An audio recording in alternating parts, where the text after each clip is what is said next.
ancient days, there were 5 great tribes on earth, and each arose from the soil of their native continent and were uniquely calibrated in body and mind to resonate with their particular land. And as well as the physical landscape, each tribe was born attuned to the particular energies, the finer energies of their area, their region, its heritage, its sacred teachings.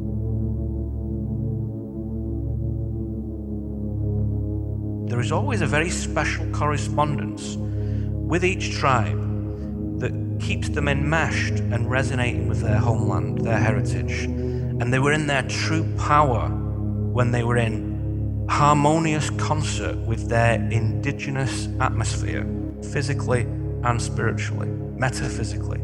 And this atmosphere also encompassed the other animals of their realm and the organic cultures and customs of men and women and the songs and technologies and visions of their sages. And each tribe was totally different from one another. They looked different, they walked different, they talked different. All completely distinct, very contrasting. They're not parallel, other than they exist here at the same time. If you're an Indian person, you're a Hindu person, that culture, that people, whatever you might think of them, okay, and some people may think highly of them, others not so much. I don't know. That's not the point. The point is that people arose out of that land, that area, okay? The Ganges River is very important to these people. So, in their religion, so they couldn't be, you can't really be that and be in another place. Like, you have to be there to be an Indian Hindu person, right? The same way, like, a Southern American is rooted to the South. If you leave the South, those that left the South, after a few generations, they're not really Southern anymore, there's something else.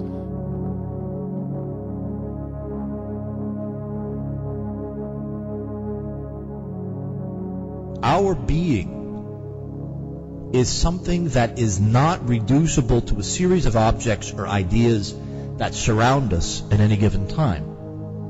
What we're talking about here is the metaphysics of place. The fact that our neighborhoods and communities and these people and institutions, the landscape, the weather patterns, everything else within the area that we live or that we're born and raised, this is not necessarily separate from us. It has in fact helped create us.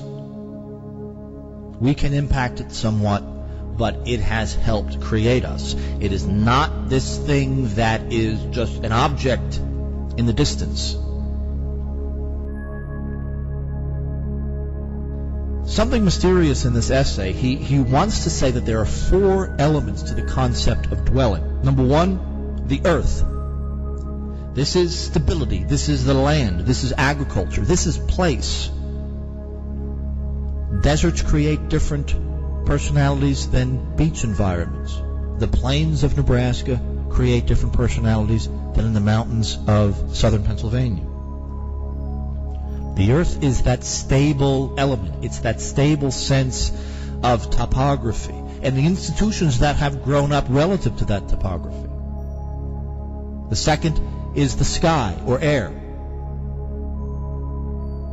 I mean, clearly Heidegger is giving a new set of definitions to the 4 elements of the ancient world.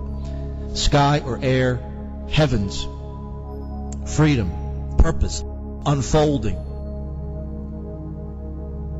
The presence of the spirit of the place, what it really means, that it's larger than the physical institutions, one way or another. Number 3, the religious structure of the place, its values, its spirit, its world. And lastly, death.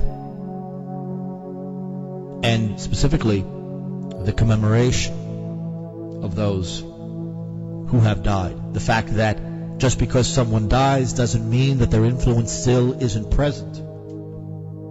Their influence is very present. It could be positive, it could be negative, but there's no denying that it exists.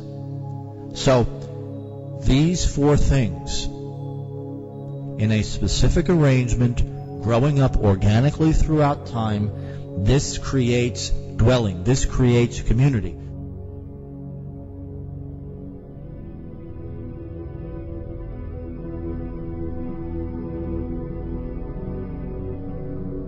Tribal identity is the platform for spiritual identity. The greatest danger to the ascendant path of humanity is to have the tribes believe that they're the same, to have their singular skills and insights just leveled.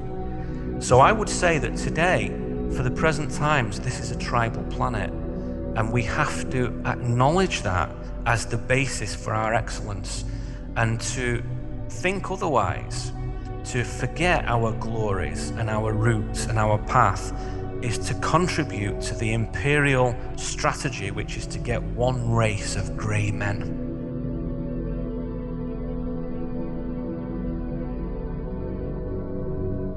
Their dream is, hey, maybe everybody just has a cookie cutter house, has a big screen TV, and isn't racist. Like, that's the dream, right? Like, everybody has the same material equality, even though any distinguishing, any identifying characteristics, anything that makes, humanity unique and individual in any way has been stamped out, and we all are materially the same. I mean, that's communism, right? But ultimately, that's the end goal of capitalism as well.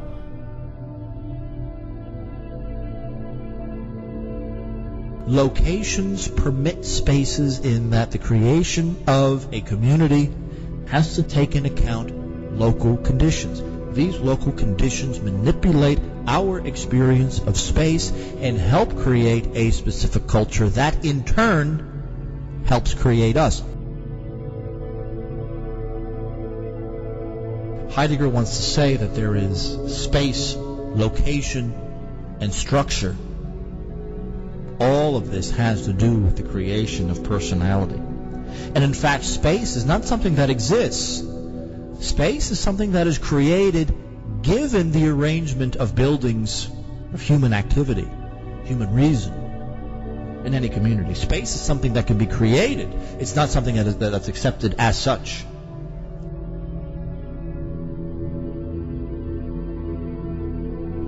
Space can be experienced because different kinds of architecture manipulate space differently.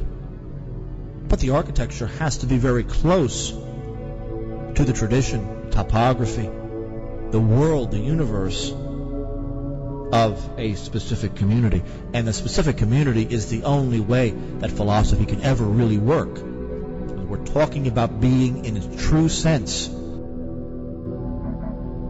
So, Heidegger wants to say that dwelling, this real extended family community, is really the relationship between you as an individual and how space is created, manipulated, and experienced. So architecture is very important here. Man has a relationship to locations.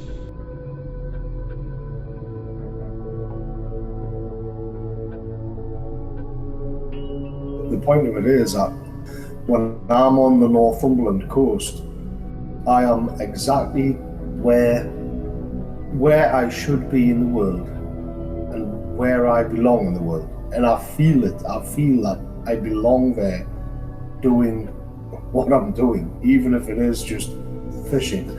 It's because I'm in a place where my family's from forever.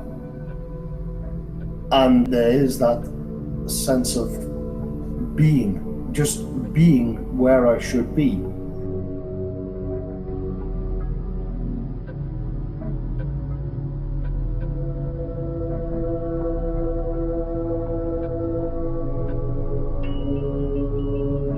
This fake consumer culture, this fake culture of ethnomasochism, all of that's very superficial.